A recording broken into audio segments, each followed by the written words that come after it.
रोजाना खबर रखे सब पे नजर। लाइक कीजिए, शेयर कीजिए और सब्सक्राइब कीजिए हमारे चैनल को। स्वाद में भरपूर उम्दा माहौल, शुद्ध शाकाहारी restaurant, H block, Shastri Nagar.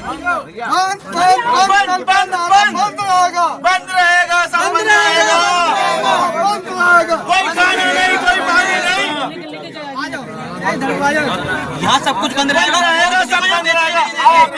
ना किसी को भंडारा करने देंगे, ना किसी को बेचने देंगे। यहाँ सब बंद रहेगा, बेचेंगे ना पानी मिलेगा।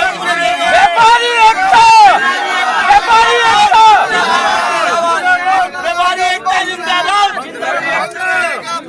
यहाँ किसी को ना पानी बेचने देंगे, ना कुछ बेचने देंगे। यहाँ कुछ नहीं बिकेगा, बहुत बढ़िया। भंडारा नहीं मिलेगा, कुछ नहीं मिलेगा, कुछ नहीं मिलेगा, सब बंद रहेगा। सील लगा दो, सब सील लगा दो, कुछ नहीं मिलेगा, कोई भंडारा नहीं होगा।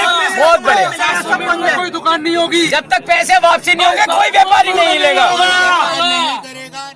दरअसल ये नारेबाजी जागृति विहार एक्सटेंशन में चल रहे श्री धीरेन्द्र शास्त्री जी महाराज के कथा स्थल पर हो रही है। दरअसल पूरा मामला यह है कि कथा स्थल के मुख्य गेट पर 30 दुकानें आवंटित की गई हैं, जिसमें 51,000 से लेकर 60,000 की धनराशि दुकानदारों से ली गई है। लेकिन जिस प्रकार से दुकानदारों ने बताया कि उन्हें 5 से 10 लाख लोगों के आने की बात कही गई और वहां पर एग्रीमेंट के तहत ये भी हुआ कि कोई भी बाहरी व्यक्ति पानी और खाद्य सामग्री नहीं बेचेगा, लेकिन उन सब चीज़ को धता बताकर बाहरी व्यक्ति वहां भंडारा भी कर रहे हैं, खाद्य सामग्री भी बेच रहे हैं और पानी भी दे रहे हैं। लिहाजा इन दुकानदारों की दुकानदारी नहीं चल रही है। 30 के 30 दुकानदारों ने एक बैठक की कथा स्थल पर। उन्होंने आयोजकों से पैसे की मांग की कि उनका पैसा वापस कर दिया जाए। उनकी बिक्री नहीं हो रही है। 60,000 का मतलब है एक दिन में 12,000 और बिक्री होनी चाहिए कम से कम 20,000 25,000, तब जाकर दुकान का खर्चा और साथ में इनकम होगा। इन्हीं सब मुद्दों को जब रोज़ाना खबर रात्रि में पब्लिक से बात करने वहाँ पे कथा स्थल पर दूर दराज से आए लोगों से जब बात करने रोज़ाना खबर पहुंचा था, तो इसी दौरान रोज़ाना खबर के कैमरे में इन लोगों के प्रदर्शन भी दिखे। लेकिन सवाल ये है कि आखिर कथा स्थल पर इस तरह के प्रदर्शन, दुकानदारों को दुख और मलाल है और बहुत परेशानी है। कई लोगों ने ब्याज पर पैसे लेके भी दुकानें लगाईं, लेकिन अपेक्षित सफलता नहीं मिल पा रही है। यहाँ तक कि वहाँ पर पार्किंग का ठेकेदारी करने वाले ने भी बताया कि 15 लाख रुपए का इन्वेस्टमेंट के बाद भी 2 दिनों में केवल 50,000 रुपये पार्किंग से आए हैं। ऐसे में सवाल ये है कि आखिर इस तरह से वो लोग दुकानदार परेशान हैं, जिन पर आयोजकों को ध्यान जरूर देना चाहिए। नमस्कार, रोजाना खबर सभी का हार्दिक स्वागत है। मेरठ की धरती बागेश्वर धाम सरकार के जो महंत हैं, आचार्य हैं, पुजारी हैं, धीरेन्द्र कृष्ण शास्त्री जी की कथा चल रही है और वहाँ पे 2 बजे से लेकर 6 बजे का टाइम है। वहाँ पे कथा का आयोजन किया जा रहा है और आने वाले लोगों के लिए यहाँ पर खाने पीने का स्टॉल लगे हैं। बताया जा रहा है कि यहाँ पे 16 स्टॉल लगे हैं और 16 स्टॉल धारकों से पेमेंट लेकर स्टॉल लगाया गया है ताकि उनकी बिक्री हो और कथा के कार्यक्रम में कुछ सहयोग भी हो। सवाल ये है कि यहाँ पे जो बैठे हैं चौपाल, क्योंकि कथा के समाप्ति के बाद कुछ चौपालों से हम बात करेंगे कि इनकी प्रॉब्लम क्या है, इनकी प्रॉब्लम के पीछे वो कौन से कारण है जिनके कारण इन्होंने दुकानें लगाई और लगाने के बाद अब क्या सोचते हैं, क्या प्रॉब्लम फेस कर रहे हैं। तमाम मुद्दों पर बात करने के लिए कमोबेश कथा स्थल पर मौजूद सभी 30 दुकानदारों ने रोजाना खबर को बताया कि किस प्रकार से उन्हें परेशानी का सामना करना पड़ रहा है। पार्किंग टेंडर लेने वाले भी काफ़ी मायूस हैं और उन्होंने 74 स्टाफ के बावजूद भी 50,000 रोज की कमाई न होने पर दुख व्यक्त किया। उनका कहना है कि सभी जो सरकारी स्टाफ हैं, पुलिसकर्मी हैं, मीडिया कर्मी हैं, सबके फ्री पार्किंग होने के बाद भी कुछ अवैध पार्किंग स्थल भी कुछ लोगों ने बना दिए हैं, जिससे उनको नुकसान हो रहा है और लगातार आयोजकों से कहने के बाद भी कुछ नहीं हो रहा है। ऐसे में सवाल यह है कि दुकानदार इतने मायूस हो हैं, उनकी दुकानदारी नहीं चल रही है, इस पर कहीं न कहीं बीच का रास्ता जरूर अख्तियार करना चाहिए। सभी दुकानदारों ने एक के बाद एक रोजाना खबर से खास बातचीत की। उन्होंने अपने अपने मन की स्थिति का खुलासा किया। दुकान देना ही तो सबसे बड़ा अपराध है। बाबा के दरबार में अगर आप वादा कर रहे हो,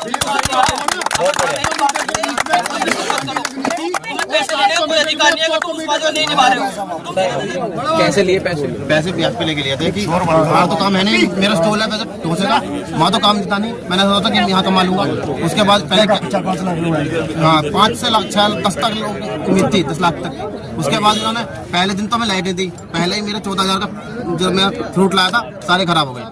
उसके बाद ना तो लाइट टाइम पर तुम्हें नहीं मिलने की, पहले सब चीज़ थी, लाइट भी देंगे और तुम्हें वो देंगे, पंडाल देंगे और टेबल भी देंगे। टेबल की भी बात हुई थी मेरे से तो। और उसके बाद आपके क्या ये जो आप बेच रहे हैं फ्रूट चाट में, क्या इतनी कमाई थी? अनुमान था कि मतलब 60-70 हज़ार रोज आपने, अच्छा 12,000 देने के बाद फिर आपके पास अपने स्टाफ और तमाम खर्चे दरअसल ऐसा है, ब्याज पे लिया था। दरअसल ऐसा था जब 5 लाख लोगों को ही जब बताई जाएगी तो 10 लाख पब्लिक बताई जा रही है, हम सोचेंगे 100 भी हमारे ब्याज पर पैसे कहाँ रहते हैं आप? पास। भोपाल बिहार में पीछे ही है मैं। तो ब्याज पर पैसे लेके इन्होंने 51 हज़ार रुपए में इन्होंने स्टॉल लिया और आज 2 दिन में ही धाराशाही हो गए। हम तो 1 दिन में हो गए, सच बताऊं तो हम तो 1 दिन में हो गए। दरअसल 2 दिन छोड़ो, तो आप दूसरे दिन तो काट रहे हैं बस। अपील करना चाहते हैं आयोजक से कि पैसे बिल्कुल वापस पैसे करें? चाहिए टोटल। अंदर से आक्रोश है क्योंकि ये गरीब आदमी जो भी है ये ब्याज पर पैसे लेकर इन्होंने कुछ कमाने के लिए 60,000 से ऊपर 20,000 ही कमा ले, 25,000 ही कमा ले, 30,000 ही कमा ले, कुछ कमाने की नीयत से इन्होंने यहाँ पे दुकान 51,000 रुपए हमारी जेब से गए हैं और हमें 10,000 रुपए रोज की सेल भी नहीं है। 5 दिन में हम केवल 50,000 इकट्ठे करके इन्हें दे देंगे और हमारे पास कुछ नहीं बचेगा, हमारे घर से जाएगा और हमारे गाड़ी पानी माल लाने। और लोग बाग यहाँ पे आके सब कुछ बेच रहे हैं, अंदर पानी बेच रहे हैं, पॉपकॉर्न बेच रहे हैं, माला बेच रहे हैं, पता नहीं भंडारे कर रहे हैं। तो ये हम नहीं हो। 51,000 रुपए की दुकान बहुत महंगी है एक व्यापारी के लिए। ये भयभीत हो के जो 51,000 रुपए हमसे ले लिए गए हैं, ये हमारे लिए बहुत भारी है। भयभीत कैसे?